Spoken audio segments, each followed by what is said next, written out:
its own culture. This church has a lot of culture. I love the culture here. It comes from all over the world, especially when we gather in these gatherings. There's a lot of culture in the room, and I love it. I love the expression of it.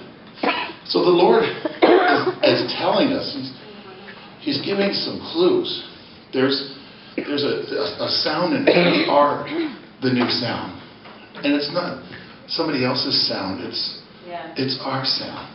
It's who we are. It's our golden vibration that's in us, that resounds, that connects with heaven, and releases the sound within us.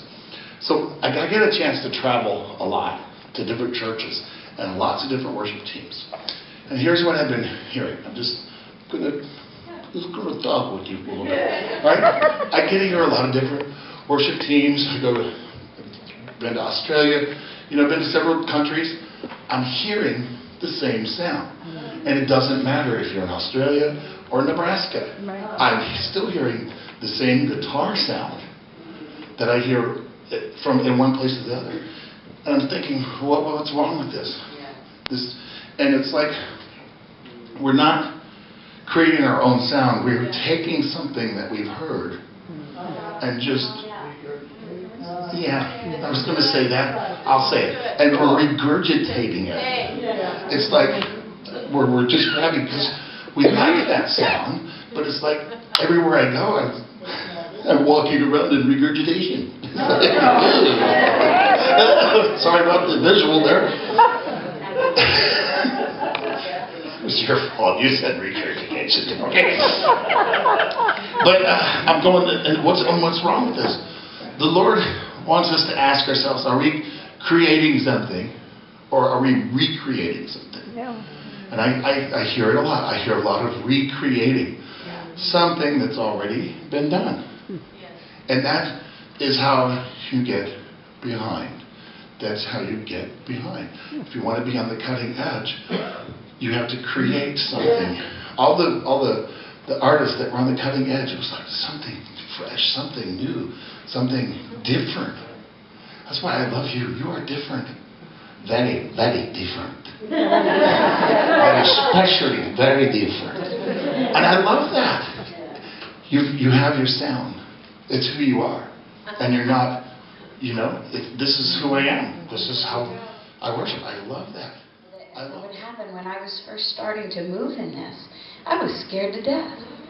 I was scared to death. And to be honest, I wasn't even sure if it was God. Because Mike was making me do it. Because he saw something, and I'd be on the stage and I'd be thinking, I don't even know if it's okay to sing a song like God's singing it. Because I'm thinking, who knows what God's thinking? I processed through all of this because I came out of a very non-spirit denomination. And so for me, I just thought, who has the audacity to think that they have an inkling of a thought of what's going through the mind or the heart of God? I just thought, you guys are in so much trouble. Because I'm thinking, we stand before God on all of this, and I still believe that, and I still do whatever I do or don't do according to that.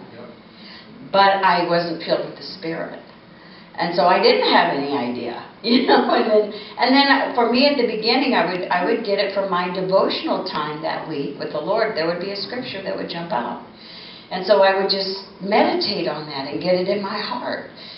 Don't make a melody up with it, because when you get in the midst of the worship, it's not going to be the same chord progression that you've made your melody up to. So don't make the mistake of doing that. But meditate on the Word. So in meditating on it, you take it and you sing it just like it's written, and then you put it in your own words about 10 times. Sing it in your own words about 10 times. And then turn it around like God's singing it. And do that about 5 times.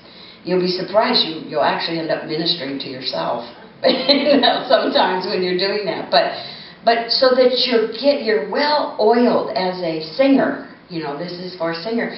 And then also as an instrumentalist.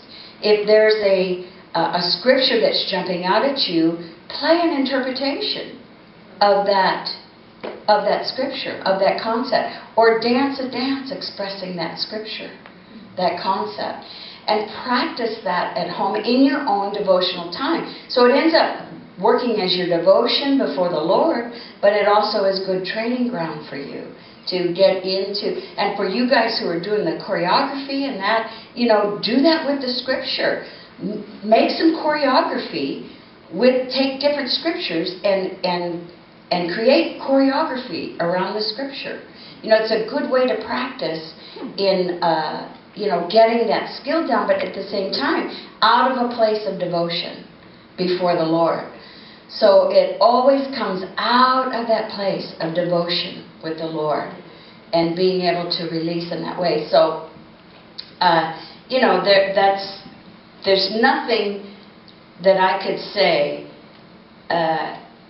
with any more impact than what might sound as a boring theme, but there just isn't any way getting around. Know the Word, get revelation of the Word, and having your intimacy time with the Lord, because that's what it all flows out of, and that's what it all will come back to.